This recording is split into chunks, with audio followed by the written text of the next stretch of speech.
Côte d'Ivoire, Abidjan Cocody le samedi 17 août 2024, le président du PPS, M. Kakou Mathias, a réagi dans une interview face à la vive réaction des internautes suite au dépôt de sa plainte contre M. Kone Katinan, vice-président du PPACI. Oui, moi, c'est Mathias Kakou, président du PPS.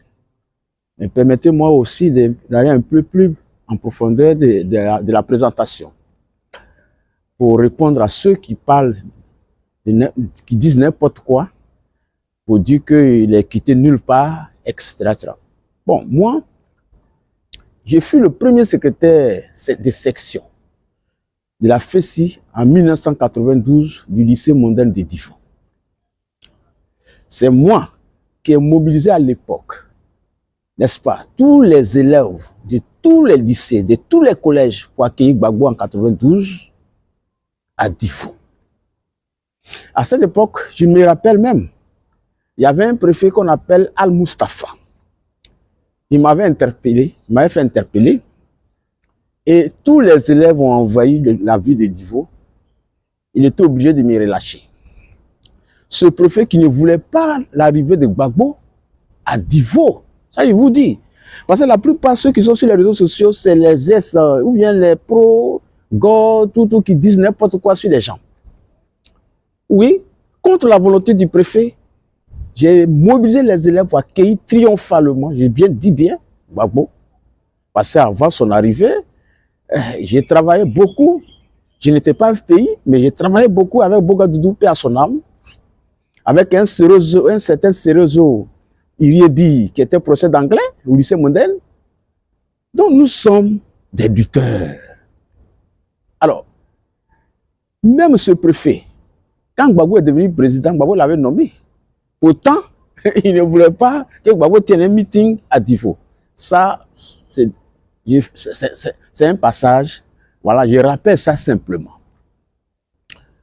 À l'université, à la faculté de droit, je suis l'un des secrétaires de section de la faculté de droit de 95 à 98. Oui. Secrétaire de section FESI, faculté de droit de 95 à 98. De 95 jusqu'à ce jour, j'ai milité au PPS. J'ai été d'abord secrétaire général de la JPPS, secrétaire général de la JPPS. De 95 à 2005, j'ai fait le Front républicain avec le PIT, le FPI à l'époque, l'USD, tout. J'ai fait le Front républicain. De 2005 jusqu'à ce jour, je suis le président du PPS. Vous comprenez? Donc, je ne suis pas un parvenu politique. Non. Donc, quand j'ai fait une déclaration, je sais ce dont je parle. Je suis de la gauche, fondamentalement. Vous comprenez? Et je connais le processus démocratique en Côte d'Ivoire. Eux qui parlent, ils ne savent même pas comment Gbagbo est devenu président. Mais permettez-moi de vous dire quelque chose de très important. Dans le cadre du Front républicain, le FPI de Gbagbo Laurent, le PPS de Baba Mori Ferré, le RDR d'Alassane Ouattara, nous avons formé le Front républicain pour combattre le PDCI. J'étais membre de la jeunesse du Front républicain. À cette époque, partout, Gbagbo a défendu Ouattara contre le PDCI. Il disait au PDCI, Ouattara ivoirien pian. Si Ouattara n'est pas candidat, moi, Gbagbo, je ne serai pas candidat. Ça fait naître le boycottatif. Je vous fais ce petit parcours pour que vous sachiez qui suis-je. Oui. Donc, jusqu'à ce que on arrive dans les années 98. Dans les années 98, contre toute attente, il y a eu des négociations sourdines entre le FPI et le PDCI. Nous avons constaté que nos amis du FPI lâchaient la lutte, qui consistait à avoir une commission électorale indépendante, le vote à 18 ans. Ils ont lâché le vote à 18 ans et la commission électorale indépendante. Émile Constant Bombé, il vit encore. Le FPI était prêt à participer aux élections dirigées par le ministère de l'Intérieur. Voilà la cause principale de sa rupture, de notre rupture avec le FPI. Ils ont lâché le RDR. À l'époque, je veux dire, pourtant nous étions tous membres du Front républicain. Quand toute la direction du RDR a été attrapée, arrêtée, Madame Diabaté vit encore, par la grâce du Seigneur. Kone Kafana vit encore, par la grâce du Seigneur. Ils sont nombreux. Comment on appelle ça? Le monsieur de la... comment il s'appelle? Ngolo Koulibaly, il vit encore. Moi, j'ai été les saluer en prison. C'est une direction qui a souffert. Sans compter ceux qui ont été réprimés. Je suis en train de vous faire le parcours, non seulement mon parcours, mais le processus démocratique en Côte d'Ivoire. Donc, je ne suis pas un parvenu. Et nous étions léchés. Gbagbo, le pays n'a pas mené le combat pour la libération de ses alliés. C'est nous, PPS. MFA. Comment on appelle ça, notre parti, le Paris, MDS de Siaka Touré, Paris de comment ça s'appelle, Aniko Daniel. C'est nous qui avons mené le combat. Jusqu'à ce qu'on constitue ce qu'on appelle le forum des partis politiques. Pour faire le forum des partis politiques, on a invité le pays à l'hôtel Ivoire. Ils se sont fait représenter par le docteur Assou Adou, qui, après la première réunion, a décidé de ne pas participer au forum, de ne pas être membre du forum des partis politiques. Ils ont mené un combat.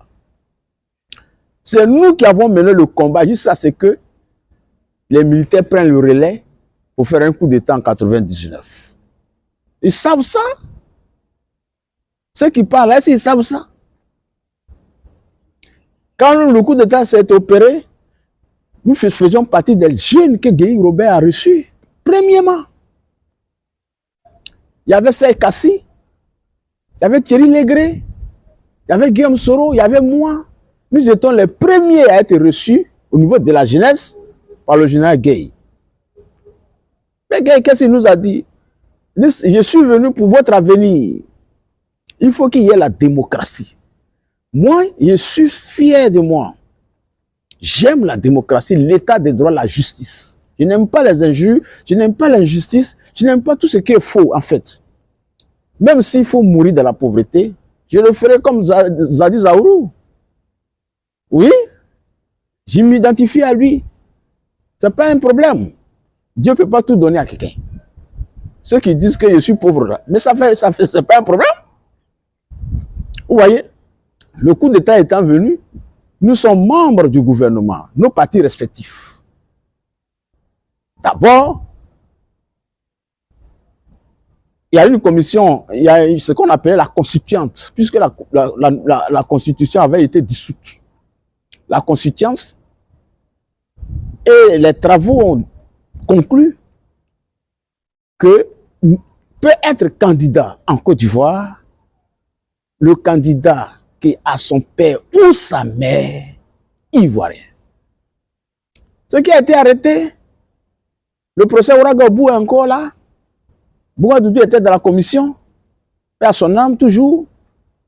Ce qui a été arrêté, c'est le même FPI là, qui est allé voir Guéhi Robert. Vous dites, si tu fais ça là, Alassane sera président. Il faut en remplacer le ou par eux, par et. Contre toute attente, Guéhi a remplacé le et, le ou par le et. Nous n'avons pas accepté ça. Alors, nos partis sont sortis du gouvernement. Voilà. Boba Molu Ferré fut ministre de la Santé publique au nom du PPS. Comme vous ne nous soutenez pas, d'après la gente à l'époque, quittez notre gouvernement. Et restez dans le gouvernement, le pays seul. Il faut qu'ils s'en souviennent. Comment ils ont trahi le peuple? Ils ne sont pas des démocrates. C'est les marxistes. C'est les communistes. Ils ont fait croire à Gueye qu'ils sont prêts à être premier ministre de Gueye Robert, pourvu que Gueye organise des élections et qu'il soit président. Ils sont d'accord pour être premier ministre. Voilà comment ils l'ont blagué. Et ceux qui étaient pour une transition normale ont été mis à l'écart, y compris les militaires et le FPI et le Gueye Robert sont allés aux élections. J'ai dit tout ça là expressément. Hein.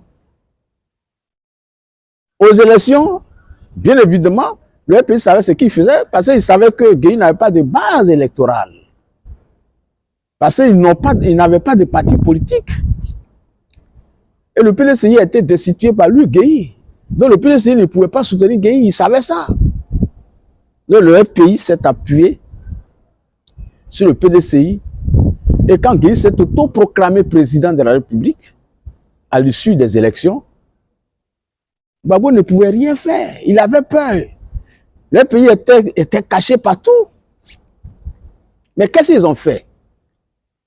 Et ça, ils ont utilisé notre bonne foi, la bonne foi des dirigeants du RD à l'époque. Ils ont appelé Amadou. Bougadoudou a appelé Amadou Gon. Vous dites qu'on va reprendre les élections. Ça, je vous le dis, honnêtement. Même si je n'ai pas l'argent, je suis la mémoire, la boîte noire de la politique ivoirienne. Ça, je vous le dis. La boîte noire de la politique ivoirienne, c'est moi. L'appelé Bougadoudou, en ce moment, moi, j'étais au cabinet annexe du président Ouattara. Il dit, il faut faire descendre les militants du RDR dans la rue, on va reprendre les élections. C'est ainsi que les gens sont descendus dans la rue. Et mieux pour mieux les tromper, l'escadron d'Abobo, des gendarmeries, ils ont pris les photos des ados, les photos de Gbagbo, les mettre ensemble sur les chars. Quand les populations d'Abobo ont vu ces deux photos ensemble, ils ont dit, ah mais, il faut qu'on descende dans la rue parce qu'on va reprendre les élections. C'est comme ça, tous les militants du RDR, à l'époque, plus le PPS, Paris, la mouvance de la gauche, tout le monde, on est tombé dans la rue. Quand Gueye est parti, il fallait maintenant contrôler la rue. Nous, on dit on ne quitte pas la rue parce qu'on doit reprendre les élections. Là, il a commencé à mater, il y a eu 2 charniers à Yopougon. Ceux qui composaient le charnier là, c'est des Malékés. C'est des Malékés qui sont allés enlever dans des maisons burkinabés qu'on mariait, même si aujourd'hui, pour le besoin de la cause de déstabilisation, ils sont ensemble, d'accord? Mais eux là, les burkinabés et les maliens doivent se souvenir que Gbagbo les a trop tués. S'ils sont conscients même là, ils ne devaient même pas faire de Gbagbo un allié. Il faut être franc. Si Ibrahim Traoré même du Burkina était conscient, il ne sait pas si à cette époque il n'était pas né. Il n'allait même pas parler de ça, ce qu'il a dit là, pour dire que les gens ont menti sur Gbagbo. Les gens n'ont pas menti sur Gbagbo. Les documents sont là, Amnesty International. Benacho, il a qualifié la Côte d'Ivoire comme une poudrière identitaire, l'origine de Gbagbo. Tous les rapports de l'Amnesty International sont là. Donc, ils ont trop fait du mal. Gbagbo a appelé en 2001, après la tentative de coup d'État manqué, dans l'ordre aux militaires, aux gendarmes, de rétablir l'ordre par tous les moyens. Monsieur, moi j'ai fait l'Institut des hautes études de défense nationale à Paris. Parce que j'ai fait la diplomatie et j'ai voulu faire une diplomatie de défense. Je suis toujours invité par cette institution. Je sais ce que c'est qu'un coup d'État. Des mots subversifs, des tentatives. Je connais. Vous comprenez? Je sais ce que c'est que la défense nationale. Voilà. Donc, si Ibrahim Traoré savait ce que Gbagbo a fait, les gens disent souvent, est-ce que nous ne sommes pas en crise diplomatique avec le Burkina? Mais non, c'est Ouattara, le président Ouattara, qui refuse la crise diplomatique. Sinon, que ce soit le Mali ou le Burkina, les gens, leur objectif c'était de créer une crise diplomatique entre la Côte d'Ivoire. Ils voulaient couper. Mais le président Ouattara, c'est un homme intelligent. Il sait qu'il y a plein de Burkinabés ici, ils ne sont rien dans ça. Les pauvres sont ici pour travailler, gagner leur pain, nourrir leur famille, ainsi que les Maliens. Donc, il ne peut pas cautionner une crise diplomatique. C'est pourquoi lui, il n'a pas rappelé son ambassadeur. Sinon, il aurait pu rappeler son ambassadeur.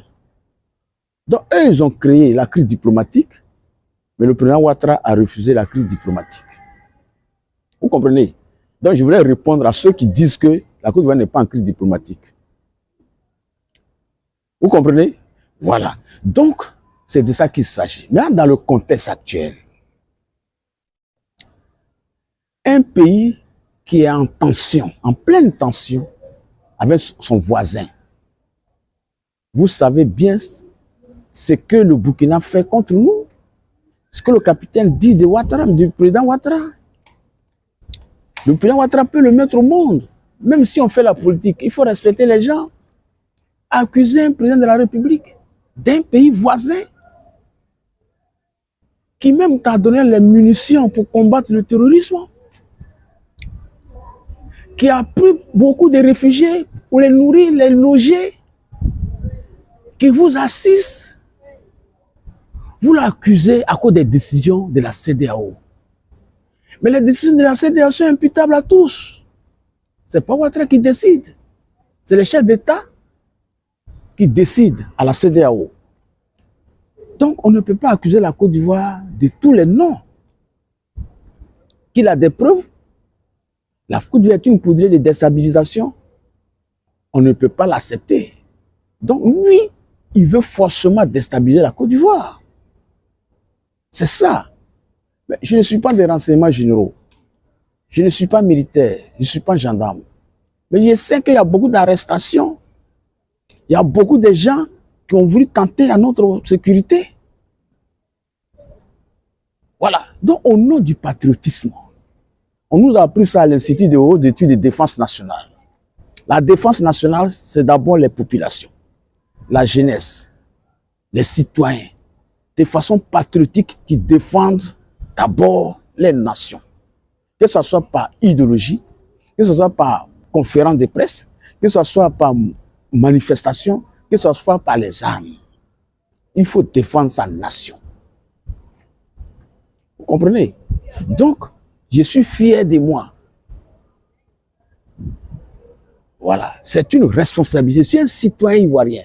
Quand je vois que mon pays est menacé du terrorisme, mon pays est menacé de déstabilisation, mais mon rôle c'est quoi? Et dans ce contexte, un président de la République, un ancien président de la République, qui avait à l'époque combattu Blaise Compaoré, accusant Blaise Compaoré d'être le nid des rebelles. Vous comprenez? Et là encore, à cette époque, Blaise Compaoré a refusé la rupture diplomatique, sinon il aurait pu le faire. Le Burkinabé était le mauvais en Côte d'Ivoire, le malvenu. Et ils savent ce qu'il a fait. Mais Blaise Compaoré aussi, comme aujourd'hui Ouattara, a refusé de rentrer dans une crise diplomatique avec la Côte d'Ivoire. Et ton pays est exposé, insulté de partout. Le président de la République est insulté de partout, sur les réseaux sociaux, par des gens qui ont pris les armes. Ce ne sont même pas des démocrates. Et puis toi, Gbagbo, tu envoies ton président du comité stratégique. Vous savez ce que ça signifie en défense? Président du comité stratégique. Est-ce que vous savez ce que ça signifie en défense? Qui va dans un pays en guerre et qui est en conflit, en tension avec notre pays, la Côte d'Ivoire. Mais Ouattara est trop gentil. Moi-même, si je suis ministre de l'Intérieur, Kone Kanouté ne peut pas rentrer. Dès qu'il vient, il atterrit à l'aéroport, je le fais arrêter. Pour savoir ce qu'il est allé faire. Ah oui, ça, c'est un État. C'est ça le pouvoir. Le pouvoir ne se partage pas. Le pouvoir, ça s'assume. Et si les gens l'ont laissé rentrer, parce que Ouattara est un homme de paix, c'est un vrai démocrate. C'est quoi il est là? Vous tous, les gens, c'est là, ils l'insultent partout. Un certain Gbagbo Koné, qui insulte le président de la République de Côte d'Ivoire, parce qu'il est exilé en France. Non, c'est inacceptable. Même si on fait la politique, il y a le respect. Insulter un président de la République, le qualifier de tous les noms diaboliques. Non, mais je suis désolé, sans que le FPI, le PPACI, pardon, ne réagisse, n'interpelle. Vous pensez que c'est juste? Non, c'est pas juste. Et c'est dans ce contexte, toi tu vas au Burkina, tu t'en vas saluer les, que moi j'appelle les rebelles contre la CEDEAO. Tu t'en vas saluer la junte pour dire oui, c'est des vrais patriotes. C'est ce qu'il faut quand il n'y a pas la démocratie dans un État. Et je pense que ça va servir de leçon à nos chefs d'État. Ça veut dire quoi? En termes très clairs, en termes stratégiques, tu es parti apporter un soutien. Voilà. Donc moi, je porte ma plainte. Je ne vise pas Kone Katina de façon personnelle. Je ne le connais même pas. Mais j'ai dit, c'est une question de sûreté de l'État. Nous autres là, nous que eux ils disent qu'on est pauvres là, quand ça va chauffer, on ne peut pas avoir billet d'avion pour sortir. Mais eux là, ils vont courir, ils vont sortir parce qu'ils ont l'argent. Lui, Kone Katina, tu sais combien de tentatives de coup d'État il a fait quand il était au Ghana? Mais tout ça, Ouattara a fermé les yeux dessus. Il a cueilli, il a réhabilité, il travaille, il mange, il insulte même le président, on ne dit rien. Mais en ce qui concerne le territoire, l'État, je ne peux pas l'accepter parce que les présidents vont passer, mais la Côte d'Ivoire doit rester. C'est pourquoi j'ai porté plainte. Et je soutiens ma plainte. Et je sais qu'ils sont nombreux les Ivoiriens qui soutiennent ma plainte. Je ne peux pas me comparer à ces griots qui dorment dans les gares, dans les gares, à la gare du Nord à Paris, ou bien à la gare de Lyon. Ils ne peuvent pas se comparer à moi. Oui, je suis pour parce que j'ai refusé que mon parti soit un parti inféodé. Mais quand le pays était au pouvoir, ils m'ont démarché, mais j'ai refusé. Parce qu'à l'époque, il suffisait de dire oui, je vais insulter le président Ouattara. Et puis on te donne de l'argent, beaucoup d'argent. À l'époque, hein, de la galaxie patriotique, il faut se dire simplement que oui, je suis prêt à insulter Ouattara. On te donne des millions. Moi, Kakou Mathias, là, je préfère me cacher.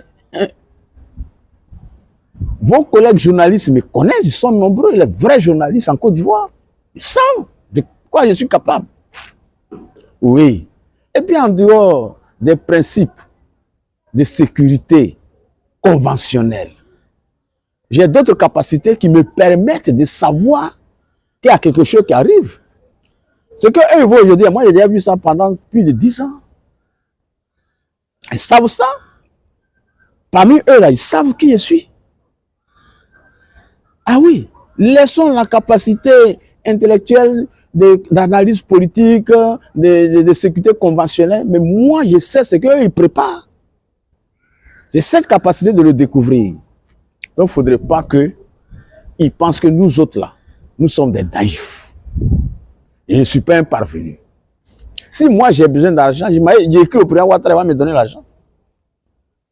Si j'ai besoin d'argent, j'ai écrit à quelqu'un, il va me donner l'argent. Est-ce qu'il y a honte à demander de l'argent? Est-ce qu'il y a de la honte à demander de l'argent? Non. Je suis venu nu au monde, je repartirai nu. Vous comprenez? Donc, je ne prends pas l'argent pour mener un combat. Et si eux, ils sont conscients, les présidents qu'ils adorent là, Gbagbo avait dit à l'époque, que celui qui fait la politique, il ne devient pas riche. Celui qui veut devenir forcément riche en politique, c'est un voleur. Il a dit, ah donc je me contente. Ils peuvent dire tout ce qu'ils veulent, mais je suis fier de moi. Voilà, je tenais vraiment à faire cette précision pour dire que ma plainte là, je l'assume pleinement. J'ai les raisons pour lesquelles je l'ai portée et je suis fier de le faire. Merci.